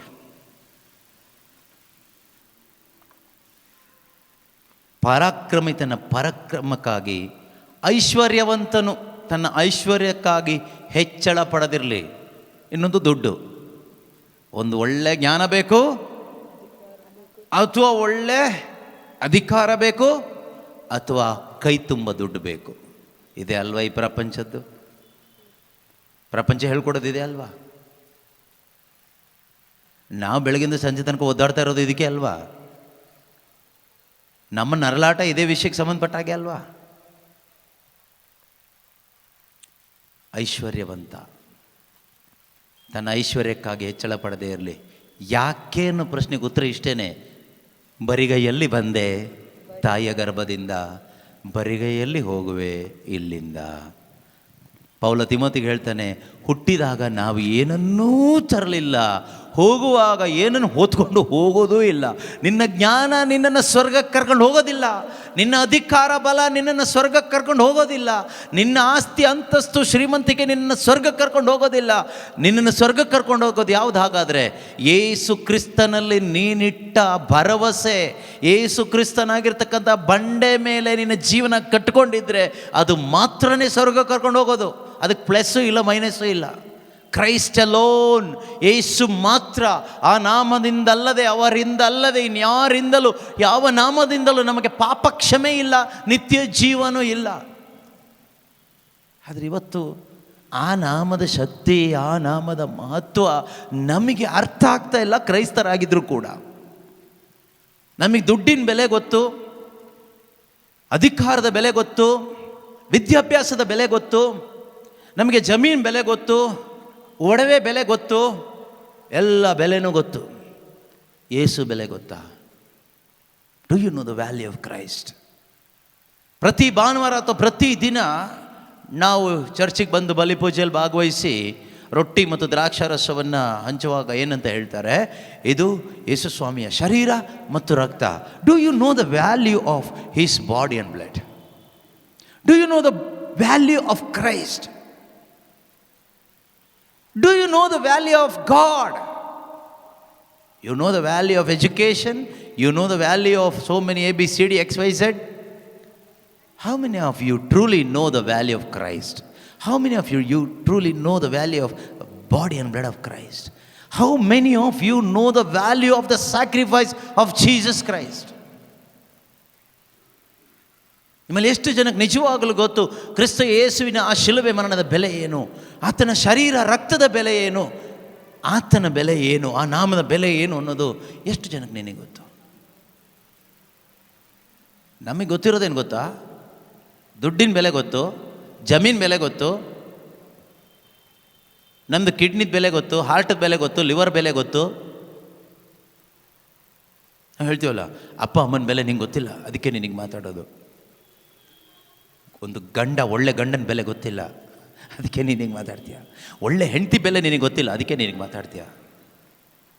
ಕೆಲವು ಮಕ್ಕಳು ಕೇಳ್ತಾರಲ್ವ, ಒಳ್ಳೆ ಮಗನ ಬೆಲೆ ನಿಂಗೆ ಗೊತ್ತಿಲ್ಲ. ಎಷ್ಟೋ ಜನಕ್ಕೆ ಮಕ್ಕಳೇ ಇಲ್ಲ ಗೊತ್ತಾ? ನೀನು ಹಾಗೆ ಆಗಿದ್ರೆ ಗೊತ್ತಾಗ್ತಾ ಇತ್ತು. ಒಂದು ಮಗನ ಬೆಲೆ, ಮಗಳ ಬೆಲೆ ನಿಂಗೆ ಗೊತ್ತಿಲ್ಲ, ಅದಕ್ಕೆ ನೀವು ಇವತ್ತು ಹಿಂಗೆ ಮಕ್ಕಳಿಗೆ ಮರ್ಯಾದೆ ಕೊಡ್ತಾ ಇಲ್ಲ ಅಂತ ಮಕ್ಕಳು ಮಾತಾಡ್ತಾರೆ. ಫ್ರೆಂಡ್ಸ್ ಹೇಳ್ತಾರೆ, ಒಳ್ಳೆ ಫ್ರೆಂಡ್ ಬೆಲೆ ನಿನಗೆ ಗೊತ್ತಿಲ್ಲ. ಇವ್ರದ್ದೆಲ್ಲ ಬೆಲೆ ಕಟ್ಕೊಂಡು ನಿನಗೇನು ಪ್ರಯೋಜನವೂ ಇಲ್ಲ. ನಿನಗೆ ಯೇಸು ಬೆಲೆ ಗೊತ್ತಾಗಬೇಕು ಸಹೋದರ ಸಹೋದರಿ. ನಿನಗೆ ಯೇಸುವಿನ ರಕ್ತದ ಬೆಲೆ ಗೊತ್ತಾಗಬೇಕು. ನಿನ್ನ ಜೀವನ ನೆಮ್ಮದಿಯಾಗಿ ಬದುಕಬೇಕಾ? ಶಾಂತಿಯ ಜೀವನ ಬೇಕಾ? ಸಮಾಧಾನದ ಜೀವನ ಬೇಕಾ? ಒಂದು ಆಶೀರ್ವಾದ ಆಗಬೇಕಾ? ನಿನಗೆ ಯೇಸು ಬೆಲೆ ಗೊತ್ತಾಗಬೇಕು. ಯೇಸುವಿನ ಶರೀರ, ಮುರಿಯಲ್ಪಟ್ಟ ಶರೀರ, ಸುರಿಯಲ್ಪಟ್ಟ ರಕ್ತದ ಬೆಲೆ ಗೊತ್ತಾಗಬೇಕು. ಆತನ ಹೃದಯದ ಬೆಲೆ ಗೊತ್ತಾಗಬೇಕು. You must know the value of his heart, his pierced heart. If you truly know the value of his heart, you will have peace of God in your heart. If you know the value of his precious blood, through that blood you can experience the forgiveness of Christ in your life. ನಮಗೆ ಯಾಕೆ ಅನುಭವ ಆಗ್ತಾ ಇಲ್ಲ ದೇವರ ಕ್ಷಮೆ, ದೇವರ ಕರುಣೆ? ನಮಗೆ ಯಾಕೆ ಅನುಭವ ಆಗ್ತಾ ಇಲ್ಲ ದೇವರ ಪ್ರೀತಿ? ಆತನ ಹೃದಯದ ಬೆಲೆ ನಮಗೆ ಗೊತ್ತಿಲ್ಲ, ಆತನ ರಕ್ತದ ಬೆಲೆ ನಮಗೆ ಗೊತ್ತಿಲ್ಲ. ನಮಗೆ ಗೊತ್ತಿರೋದೆಲ್ಲ ಅವ್ರ ಬೆಲೆ, ಇವ್ರ ಬೆಲೆ, ಆ ಬೆಲೆ, ಈ ಬೆಲೆ. ಅದಕ್ಕೆ ಉಪದೇಶಕ ಕೇಳೋದು, ಮನುಷ್ಯನು ಈ ಪ್ರಪಂಚದಲ್ಲಿ ಪಡುವ ಎಲ್ಲ ಪ್ರಯಾಸದಿಂದ ಅವನಿಗೆ ಸಿಗುವ ಲಾಭವಾದರೂ ಏನು ಲಾಭ ಇಲ್ಲ. ವ್ಯರ್ಥವೋ ವ್ಯರ್ಥ, ವ್ಯರ್ಥಗಳಲ್ಲಿ ವ್ಯರ್ಥ, ಎಲ್ಲವೂ ವ್ಯರ್ಥ, ಎಲ್ಲ ವ್ಯರ್ಥ. ಹಾಗಾದ್ರೆ ನಾನು ವ್ಯರ್ಥನ? ನೀನು ವ್ಯರ್ಥ. ನೀವು ಮೈಕ್ ಹಿಡ್ಕೊಂಡು ಬೋಧನೆ ಮಾಡೋದು, ನಾನು ವ್ಯರ್ಥ. ನಮಗೇನು ಬೆಲೆ ಇಲ್ವಾ? ನಿಜವಾಗ್ಲೂ ಏನೂ ಇಲ್ಲ. ನಿಮ್ಮ ಬೆಲೆ ಗೊತ್ತಾಗಬೇಕಂದ್ರೆ ಯಾವುದಾದ್ರೂ ಶವ ಸಂಸ್ಕಾರಕ್ಕೆ ಹೋಗಿ ನೋಡಿ, ಅದೇ ನಮ್ಮ ಬೆಲೆ. ಇನ್ನೂ ನಿಮಗೆ ಡೀಪಾಗಿ ಗೊತ್ತಾಗಬೇಕಾ ನಿಮ್ಮ ಬೆಲೆ? ಸಮಾಧಿ ಮಾಡಿ ಬರ್ತಾರಲ್ಲ, 3 ದಿನ 4 ದಿನ ಆದಮೇಲೆ ಮಣ್ಣು ಅಗದ್ಬಿಟ್ಟು ನೋಡಿ, ಆಗ ಗೊತ್ತಾಗುತ್ತೆ ನಿಮ್ಮ ಬೆಲೆ ಎಷ್ಟು ಚೆನ್ನಾಗಿದೆ ಅಂತ.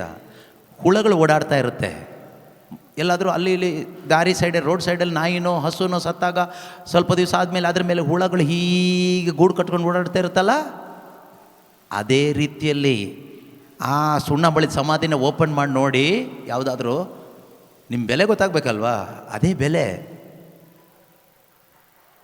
ಆದರೆ ಯೋಚನೆ ಮಾಡಿ ನೋಡಿ, ಇಂಥ ಈ ಹುಳ ಹಿಡಿದು ಹೋಗುವಂಥ ಈ ಮನುಷ್ಯನ ದೇಹನ ರಕ್ಷಣೆ ಮಾಡಬೇಕು ಅಂತ ದೇವರು ಬಯಸಿ ಈ ಭೂಮಿಯಲ್ಲಿ ದೇಹದಾರಿಯಾಗಿ ಬಂದು, ಆ ದೇಹದಲ್ಲಿ ನನ್ನ ಪಾಪ ಶಾಪಗಳನ್ನೆಲ್ಲ ಹೊತ್ಕೊಂಡು ಶಿಲುಬೆಗೆ ಜಡಿದು ನನ್ನನ್ನು ಪ್ರೀತಿ ಮಾಡಿದಾರಲ್ವ, ಆ ಶರೀರನ ಮುರಿದು ಕೊಟ್ಟು ಆತನ ಶರೀರದ ರಕ್ತದ ಮರಣದ ಬೆಲೆ ನಾವು ಅರ್ಥ ಮಾಡ್ಕೊಳ್ಳದೆ ಹೋದರೆ ಅದೇ ಶಾಪಗ್ರಸ್ತ ಜೀವನ, ಬೇರೆ ಯಾವುದೂ ಅಲ್ಲ. ಆತನ ಶರೀರ ರಕ್ತದಲ್ಲಿ ನಾವು ಭಾಗವಹಿಸುವಾಗ, ಇದು ಯೇಸುವಿನ ಶರೀರ ರಕ್ತ ಅಂತ ಸ್ವೀಕಾರ ಮಾಡಲಿಕ್ಕೆ ಬರುವಾಗ ನಾವು ಎಷ್ಟು ಭಯಭಕ್ತಿಯಿಂದ ಬರ್ತೀವಿ? ಅದಕ್ಕೆ ಬೆಲೆ ಕೊಟ್ಟು ಬರ್ತಾ ಇದ್ದೀವ ಅಥವಾ ನಮಗೆ ನಾವೇ ಬೆಲೆ ಕೊಟ್ಕೊಂಡು ಬರ್ತಾ ಇದ್ದೀವ?